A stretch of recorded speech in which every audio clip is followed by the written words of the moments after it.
The last 2 years gave me some surprising reads, some books that I didn't expect to enjoy as much as I did.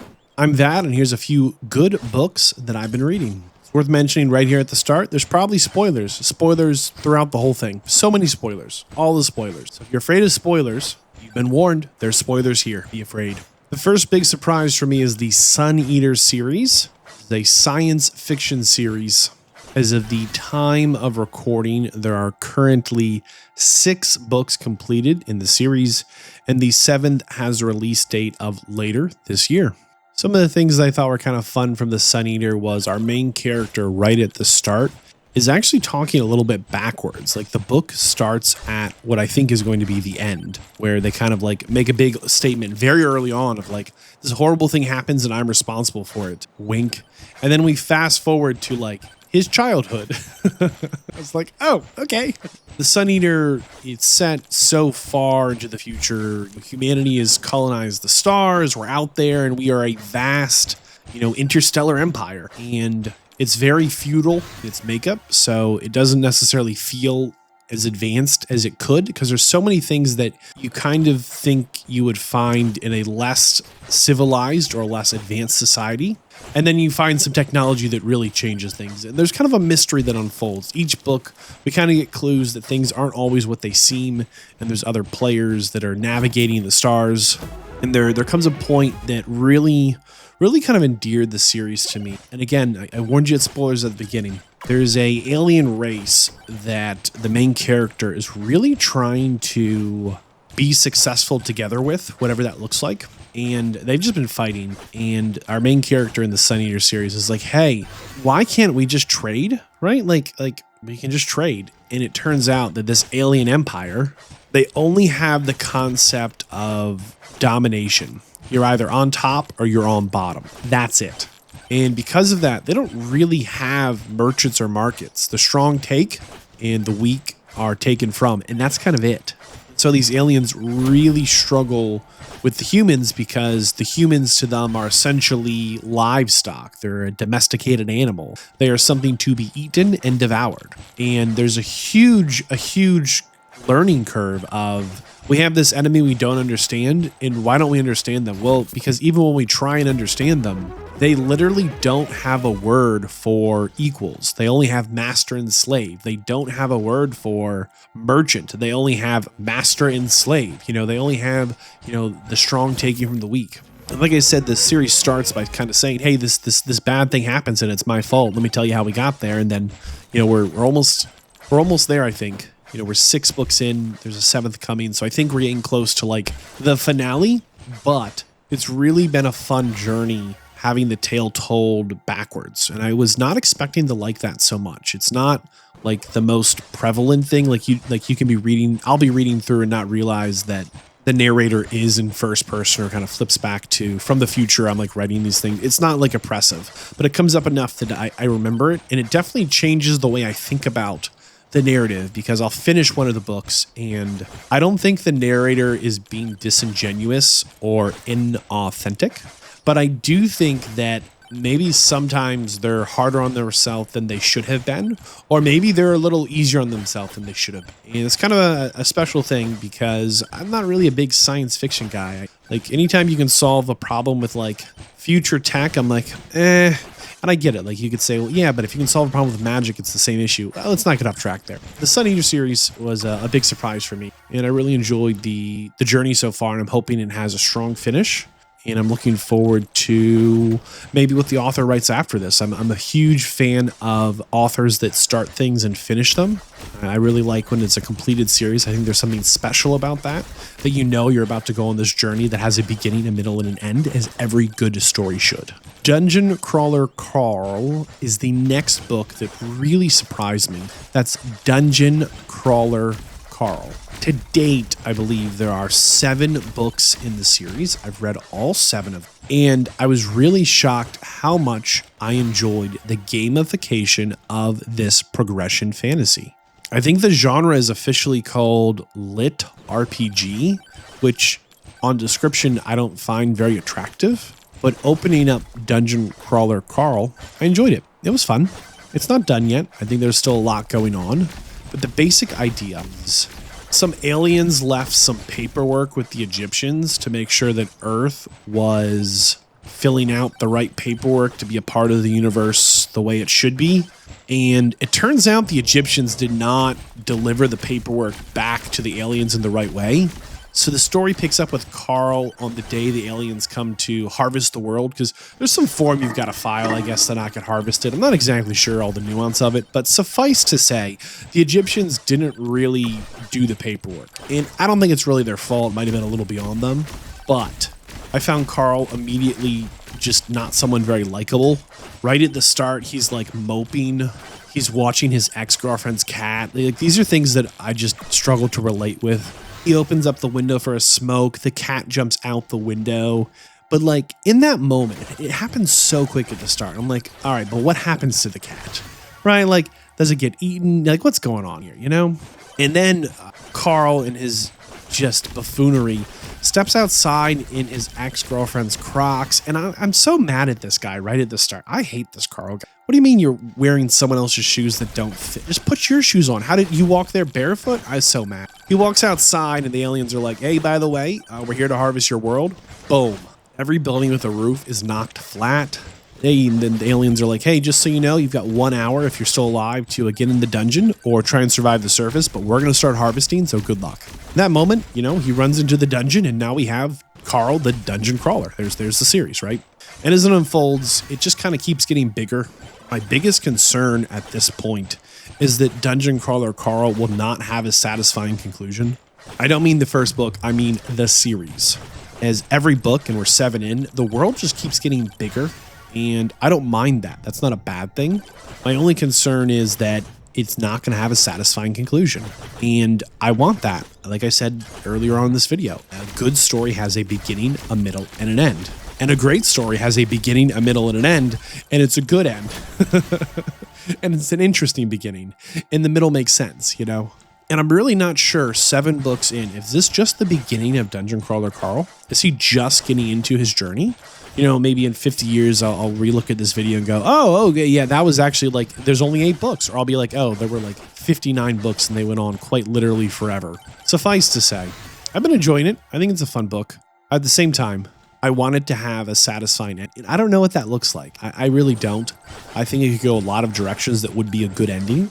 But I also don't feel like the author has like painted themselves into a corner where like it needs to end this way or I'm going to be upset. Not at all. Not at all. But I do feel like the story's gotten very big. There's been a effort to make a story and open up a narrative loop, right, of Carl's in this dungeon, and then a bigger narrative loop of, you know, the alien universe that's making the dungeon, and a bigger narrative loop of the other people in the dungeon. And there's all these kind of stories that aren't quite finished yet. Each book starts the story and finishes it, but it adds another layer of what's going on next door, what's going on one level up, one level down. It turns out that a lot of the journey through Dungeon Crawler Carl is actually televised out to the multiverse, the universe. All the people out there actually kind of, you know, treating this like it's a sporting event. And because of that, sometimes, you know, you'll be in this moment with Carl where it's very dire. Like his life is on the line and he gets pulled out for a TV interview with some alien he's never met.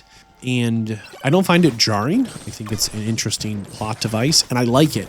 But now we're kind of meeting people that are very distant from Carl's day-to-day, and they're influencing him and he's influencing them. There's just lots of little tidbits that are coming together. I'm going, how does this fit? How does this end? As I enjoyed Dungeon Crawler Carl, I thought I'd try one more lit RPG book. It was recommended the Azarinth Healer. To date, I've read all 5 of 5 published books. The series is clearly not over. And it has kind of the same concern I have for Dungeon Crawler Carl is each book has gotten bigger and I don't know how it ends. One small difference is that Carl lived on planet Earth and the aliens showed up to his planet. In the Azarinth Healer book, our main character, she is pulled into another world and tries to find her. If you followed me for any length of time, you know I have a small obsession in whatever game I play to try and make an immortal build. It doesn't need to do a lot of damage, it just needs to be quite literally unkillable. And one of my most proud builds was in Monster Hunter World, where I just got all the regen lined up just right, and it basically was as unkillable as you could possibly imagine, and it was just a beautiful thing. In the Azarinth Healer book, The main character over her journey has 3 really special things that happen. One, she also goes for this unkillable build, which immediately endeared herself to me. I was like, yes, this is true power. It is not smashing your enemies. It's being so tough to kill that you just win. Okay, I like this. The other thing this character, they bring people together. And I've noticed this in quite a few books that I've enjoyed, where the main character is a little bit of an outsider. And because of that, they don't necessarily have the same ingrained stereotypes, biases, or just truths they hold as true, even if they're objectively not, or just aren't and they don't know better. And because of that, their mannerisms, they're on a different planet, a different place, different laws of gravity, etc. Physics are different, whatever.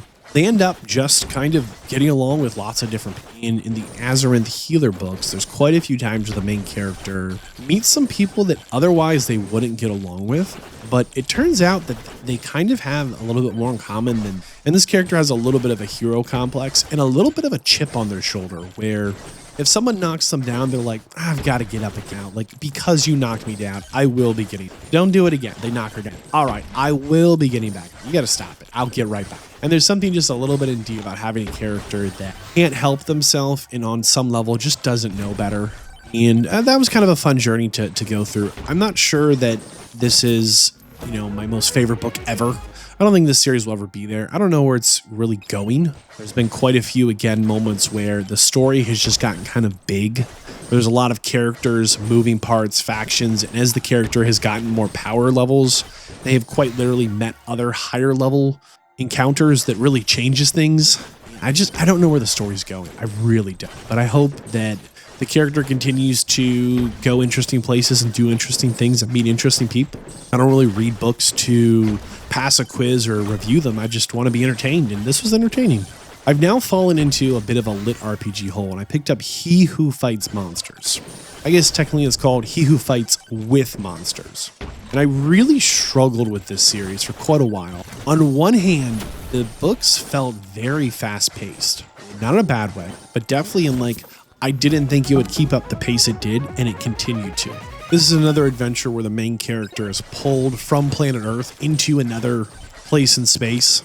And in this other planet he now is on, he's just trying to figure things out. And right at the start, our main character finds out that he's accidentally landed in the garden of a cult that's trying to summon in some kind of hungry blood creature from another planet we've never been to. And there's a couple of adventurers who are trapped, and he's like, I don't know what I'm doing here. I can try and help you. And he does. And there's just something fun about the fumbling start, where he's not just a noob. He doesn't just know absolutely nothing, but he actually is dangerous to himself and the people around him. But it's a fresh start. It's a new planet. Nobody knows him. And he's like, you know what? I can try. And he does. He tries.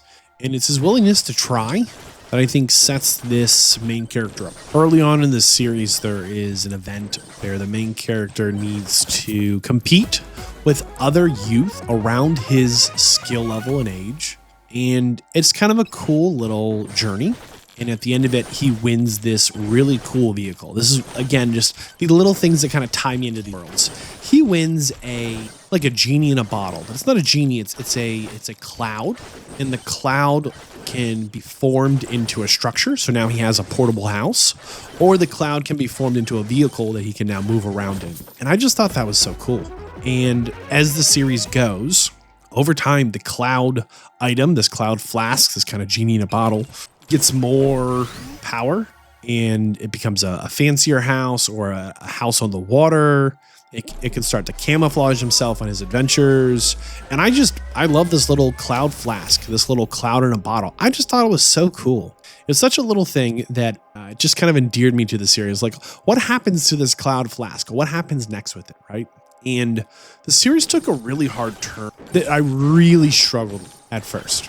I think it's around book 6. There are 12 books currently published in He Who Fights Monsters. I've read all 12. In book 6, our main character gets pulled from the planet they've been living on for these last 5 books and kind of powering up and learning about a world full of wonders. And the main character gets pulled back to planet Earth. And he kind of discovers that the two planets he's been on now, his birth planet of Earth and the planet he really thinks of now as his home, where he's made his friend and kind of made his mark in the universe, he discovers they're actually linked together.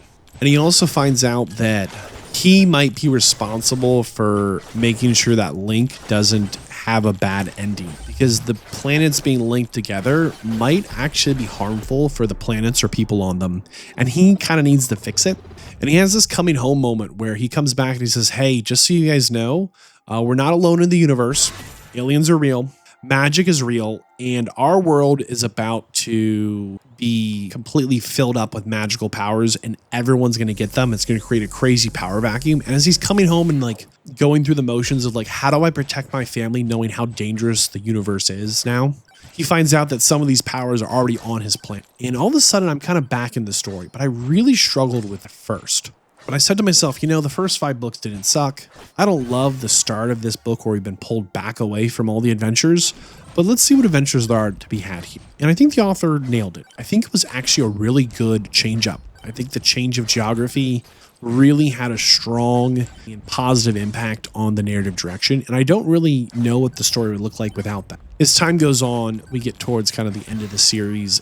Our hero, our main character, is like a little too powerful, but he's met other powers that kind of balance him out or outclass him. And because of that, as the books progress and our character keeps getting stronger, he keeps learning about new levels of reality and the world around him and the universe at its large that really shape his worldview. This is another series I think has gotten too big, where I don't know that it'll have a satisfying conclusion.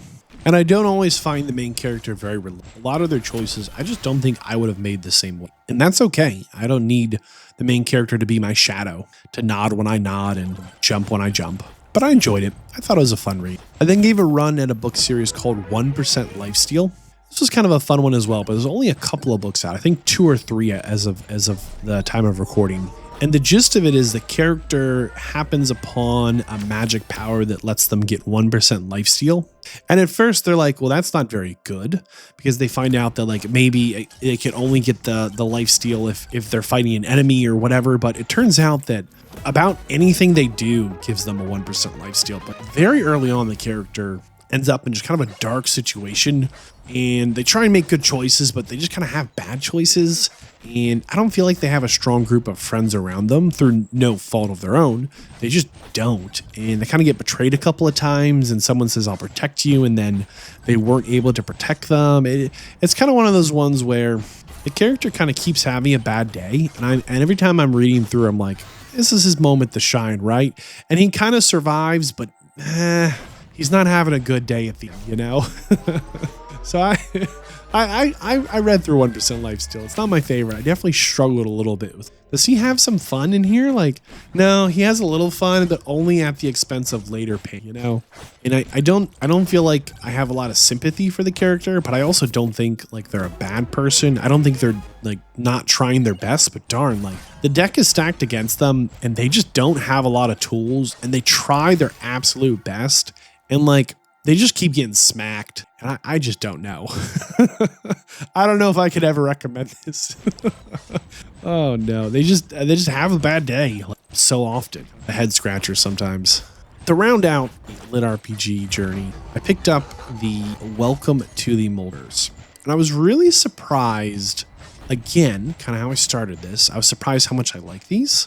As of the time of recording, there are 8 books currently out. I've read all 8. The 9th book is coming out in a couple of months here. So the author's clearly still publishing them. And this one starts out very early on with our main character killing a squirrel.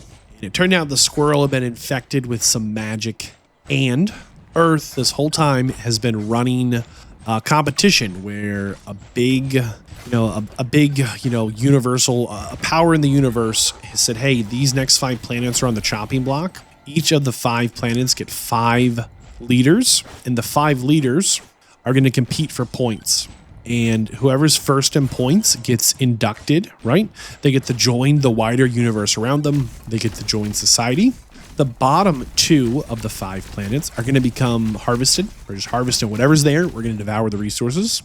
And the middle 2 planets should expect about 90% of their life to be destroyed, but they're not going to be harvested. They're not going to be invited into the wider society. They're going to be a dungeon world, kind of a frontier, where we're going to allow other powers in the universe from other planets to come here and challenge and conquer and rule, take your planet over, or maybe just harvest, or whatever the powers that be. It's going to be kind of like a battleground planet.